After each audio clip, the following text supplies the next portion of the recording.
as a business decision to ink a longer deal. And yesterday afternoon, Gordon Hayward opting out of his $34.2 million deal with the Celtics for the 2020-2021 season, making him an unrestricted free agent beginning at 6 p.m. Eastern this evening. And the Warriors' offseason looking dramatically different after Klay Thompson suffers that season-ending tear to his right Achilles tendon.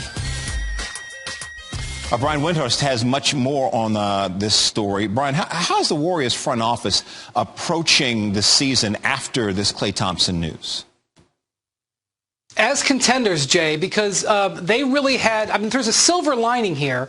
It's that this injury happened when they still had this $17 million trade exception, which otherwise would have expired on Monday. So they were able to pivot and go out and acquire Kelly Oubre. Now, Kelly Oubre is not Klay Thompson, but he will help them. And this move is going to cost the Warriors in excess of $80 million in salary and luxury tax because they have the highest payroll in NBA history this year. They don't make that move unless they think they are a contender. So while this was a setback, the Warriors were able to pivot, and they did have the financial backing from ownership to try to save where they are, where they are this season. Yeah, they're getting a good player. Kelly had a really good season last year.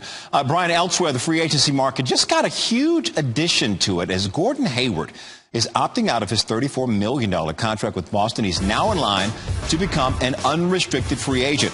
The 30-year-old forward played 3 seasons in Boston, a time marked, as we all know, by some significant injuries. So, Brian, what is his next move?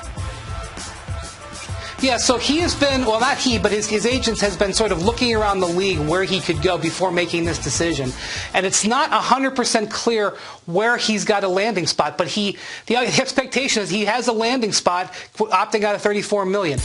The teams with salary cap space that would have interest are the Charlotte Hornets, where he signed an offer sheet back when he was first a free agent with the Jazz in 2014, and the New York Knicks, who yesterday made some moves to clear approaching $40 million in salary cap space, although those are 2 rebuilding teams.